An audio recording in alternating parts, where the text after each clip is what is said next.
Hey guys, it is Alexis and Lilian, and today we're going to answer some questions that lesbian and bisexual women get quite a lot. We've done a video kind of like this a few years ago, but it looked something like this. Me? Hey, cheating on me? That was shot on like iPhone 3 or something. So we thought we should really redo it because there is a lot of valuable information in there, and we still get asked these questions so often, and we always redirect people to this video, but we're like, okay, maybe let's do it a bit more updated version. Let's hop into it. Question number 1. If you don't like men, then why are you with someone who looks like a man? First off, that's rude. Wait, you mean like short hair is just for men? I mean, Tell that to Ellen. I like to think that I don't look like a man. You definitely don't look like a man. Just because of my short hair.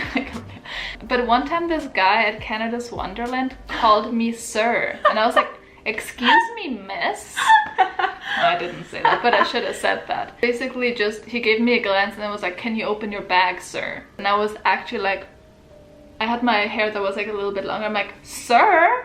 Did you say sir? that? Just because you may not look stereotypically like a gender conforming woman doesn't mean that you are a man. So this next one is a question that lesbians in particular get all the time.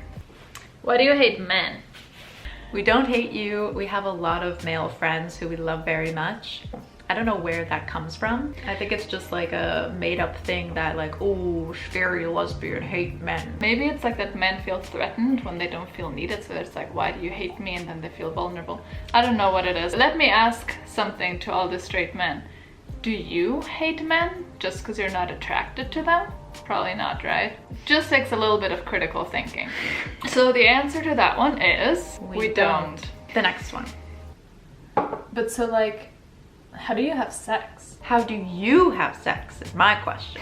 I would like to argue that not everyone has sex in the same way, and if you really think that it takes a penis and a vagina to have sex, then maybe you should be rethinking sex altogether. So the answer to the question straight up is, well, we use our hands, we use our mouth, sometimes we use toys. If you're ever thinking like, but is that having real sex? Can that be good? The answer is, and this is hard facts because it's a scientific study, for lesbian sex, about 75% of all women tend to orgasm during sex, while for straight sex, it's just a little over half. Well then, just gotta try a little harder.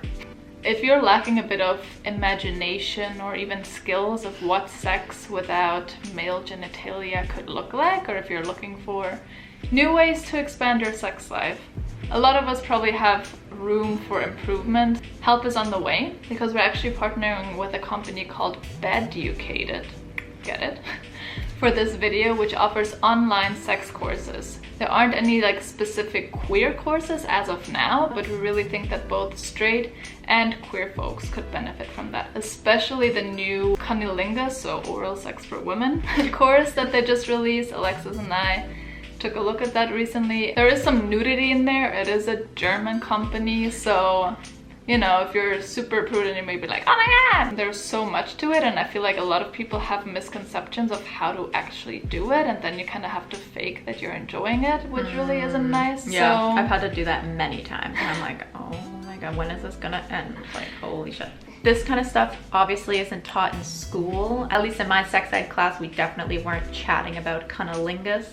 I didn't have a sex ed class. Yeah, we did. It was just like, here is a PP, here is a VV. They go like this together. Oh, and I'm like, we had one. Yeah. They have so many different courses, from yoni massages to BDSM, so kind of whatever you're into. This is for single people as well as couples. Can be a fun way to engage with each other. You know, people are always talking about learning new skills in this quarantine, so this could be another one that you can add to your list. So you can either buy one course or you can sign up for a monthly all-access subscription. And for that, you get access to all the courses, plus a techniques library, and even sex expert email support. They do have a 14-day free trial. No credit card is even needed, so if you want to go check them out and see if there's something in there for you, You can check out the link in our description box below and have some fun with Beducated. Get beducated. Another thing about how lesbians have sex. A lot of times it doesn't really look the way that it is depicted in porn, which some people expect, or like they go look at it and they're like, this is how I should do it. But like, first of all, the like nails that are this long, and it's like, or like scissoring. Scissoring is like half myth, half true. So for some people it works out really well. Sometimes just your bodies don't line up in the right way and things are just not working when it comes to scissoring. Yeah, you need to find the right angle, and then even sometimes when you do have the right angle, it's like after like 10 seconds it's like, okay, this is a lot of hard work for like not that much of a payoff. So like, let's try something else. The thing is that it's not like the default of how two women have sex, like, oh, let's get it going, okay, scissor and scissor. Yeah, no. So let's just clear up that myth. Yeah, it's like something you dabble in sometimes. Next question. So like, who's the man in the relationship? This question is always very confusing to me. There is no man. No one wants to be the man. And obviously when people mean this, they don't really mean it in a literal way, but they're like, oh, someone always needs to take on the role of the man. Yeah. But the thing is, that's not really how it works. Someone in the relationship may have traits that are commonly stereotypically associated with like the masculine role in the relationship, but like we can also dissect straight relationships and not everything is common and equal. Let's just get away from that whole idea. So the answer to the question is no one. And the next question. Hold on, so you have a girlfriend? You don't look like a lesbian. Here's my question. What does a lesbian look like? So this is again just going off stereotypes, so it needs to be like, a super butch woman is typically a lesbian, and a more feminine woman must clearly be into men. That's not how it is. Like for some people that may be the case, but there really isn't one particular look. So the answer is, what does a lesbian really look like? A lot of times we also get this question. So how will you have kids? Well, you tell them. So the advantage that lesbian couples have over gay couples is that typically both of them have a uterus. Not always, but typically. So we can do things such as artificial insemination. It can be either someone that you know or someone from a sperm bank. Countries have different laws about if it can be anonymous or not, but that's one way of going about it. You can also adopt. Obviously there's many children that need homes with loving parents, and yeah, so that's another option as well. And then there's also in vitro fertilization, IVF.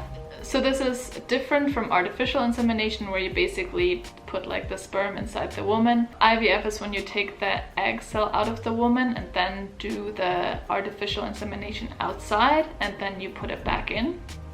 In simplified terms, I'm no expert. Then there's also something called reciprocal IVF, which is what we would ideally like to do, but it's very expensive. All of these are, by the way, pretty expensive. Yeah. So you take the egg cell out of one woman, you fertilize it outside, and then you reinsert it into the other woman. So the advantage of that is that you have the DNA, so like the genes of the one woman, but the other woman is carrying it out. So they both have like a deep connection to it because one has the genes. The other mother gets to actually birth the child and get to feel the kicks and the whole miracle. So that would be our ideal way of having a child, but yeah, who knows. If you want to send us some money. I feel like for us it's always the advantage when you don't want to have kids yet. We don't need to go through all those years of, having to worry about birth control.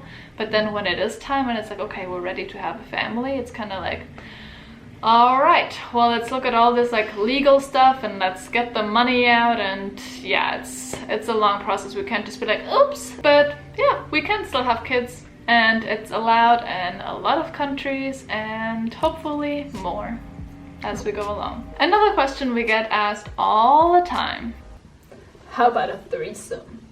And here the answer is, well, no. Or like, get in line, dude. The thing is, some couples may be down to have a threesome, but the thing is that if they are, like, they're likely going to be approaching you, because we get it all the time and we have a big selection, so we're going to be doing some careful choosing. Just like the whole thing that it's like for their pleasure is like, or that this can't be a legit relationship. I only know this from the context of like porn, if it's two attractive women or something like that. So it's like, even if we were like at a place and then like some really hot man comes over, it's like, so I feel like it would just like completely throw me off. Yeah, I would be like, man, you're sexy, but not in this way. And it's just like, what makes you think that you can just assume that, or like, I know. Yeah. It's like you need dick in your life. Yeah. So the quick answer to the question is, most likely not. But if you're lucky. Another question that we get is, so you're into women. Okay, I see. Well, I've been pretty curious. I don't think my boyfriend would mind.